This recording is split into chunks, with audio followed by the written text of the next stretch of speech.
Last week, Toyota said, hey, we're going to still build 3.5 million EVs by 2030. We're going to have 1.5 million by 2026, coming out with 10 additional EV models. And then here we have Hyundai coming out a week later saying, not so fast. We're going to beat you in every regard when it comes to EVs. So let's dive in. This press release coming from the Hyundai newsroom with all their juicy bits and details about electrification. Let's go.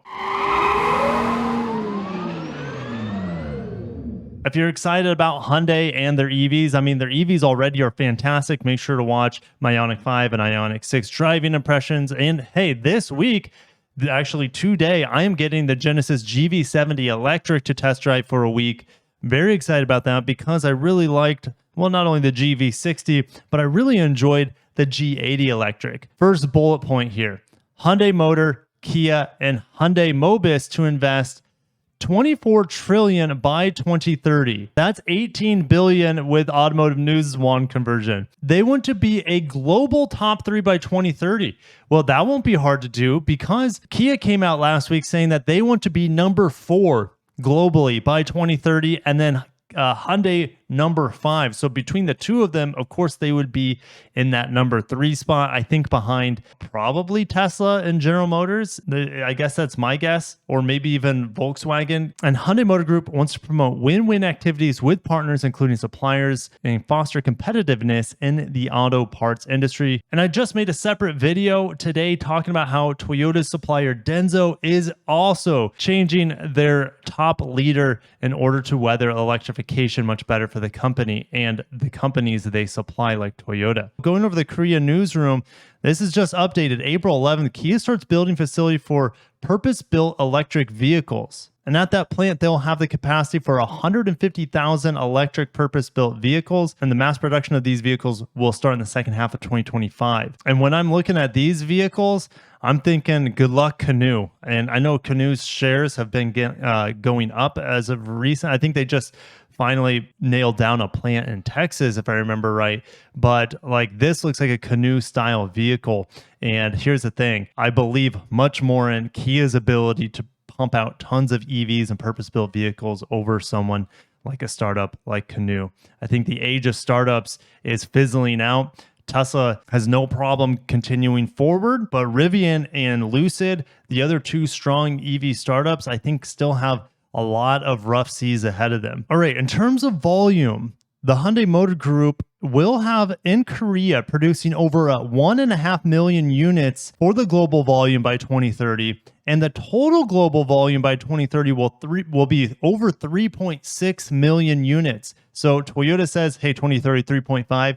Kia, Hyundai, Genesis says, no, we can do 140,000 more vehicles than you by 2030. And they already have a huge head start. Keep that in mind. Toyota only sold about 20,000 battery electric vehicles in 2022.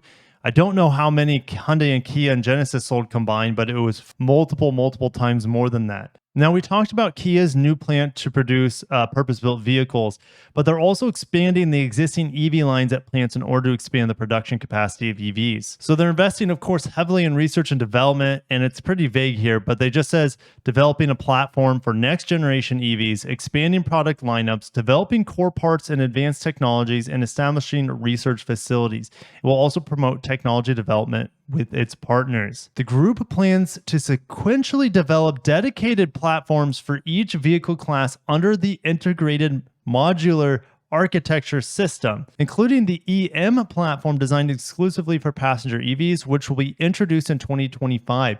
Isn't it crazy that the Ioniq 5, Ioniq 6, and their N variants coming out, and the Ioniq, like Ioniq 7 and the EV9, they're all based on the eGMP platform. But Hyundai in 2025 will have a next generation platform coming out. Isn't that insane? So that's the thing with EVs. They cost a lot of money. They're fast and they're very futuristic, very exciting, but the technology is changing so fast that it's like you buy an EV and then next year it's already outdated. And I know over-the-air updates like Hyundai and Kia are doing that now, like Tesla, for example, and that helps keep their software and their systems updated. They can get more efficiency over time as well. But it's just like absolutely insane that it's essentially we're in the smartphone era of automobiles where every few years new microchips come out, new technology, new battery technology, new packing technology, new architecture, building technology, new machines for stamping, etc. All this stuff is moving so fast. You buy an EV today and it is highly outdated in just a couple years time. And that's the thing, that's not just Hyundai and Kia, it's everyone. And that's the thing, reviewing the Lexus RZ, it's like, well, in just a few years, Lexus in 2026 is going to have a next generation platform,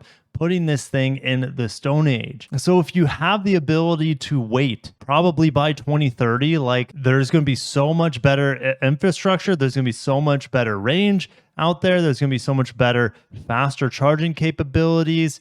And even hybrids and plug-in hybrids are going to be massively better by 2030 as well. So man, it's a great time to buy new vehicles because they are fun and exciting, but the ball keeps rolling so fast. Anyways, I got a little off topic there. I'll see you guys down below on what your thoughts of the fast changing landscape here of electrification and just automobiles in general. The companies will actively build a high-speed charging infrastructure to maximize charging convenience for EV customers and to continuously expand the charging network in Korea. So don't expect them to do this in the United States. I'll put roughly what the size of South Korea is in terms of a United States state size, because it's so easy to electrify a small region compared to the massive expanse of the continental United States. In 2030, Hyundai will have a total lineup of 31 electric vehicle models, including models from Hyundai, Kia, and Genesis.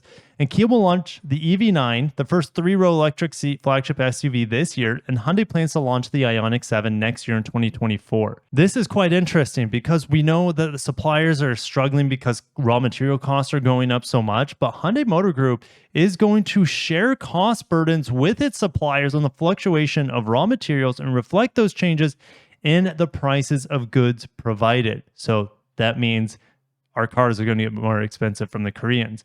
And it also has paid around 3 trillion won for the increase of raw material delivery to more than 300 primary suppliers last year.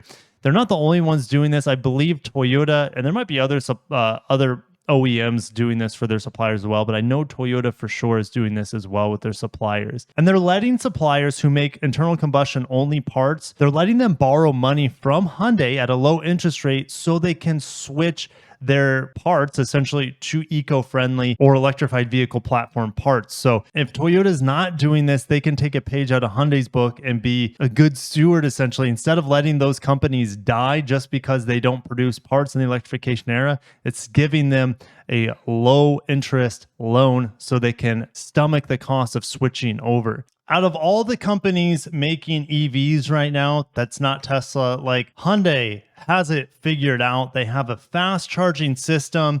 They make cost competitive EVs. They have good range. They're very efficient. The technology in them is great. And man, they're going to be on a tear and it'll be hard to knock them off. Like, even though they might not produce the most volume for EVs here by 2030, they're still going to be top 3 globally, even producing more than Toyota. Currently here in 2023, they are already combined, the 3 companies, Genesis, Hyundai, and Kia, number 3 in the world in terms of volume. And by 2030, they're going to be crushing it even more, I suspect. And that should spell fear for the traditional OEMs out of Europe as well as Japan, and probably here the domestic ones here stateside as well. And by 2030, they're going to be knocking on the doors probably of Tesla and Volkswagen for producing, well, they already produce better EVs on average than Volkswagen, at least in my testing. But I got to cut it off. I'll see you guys down below on your thoughts about Hyundai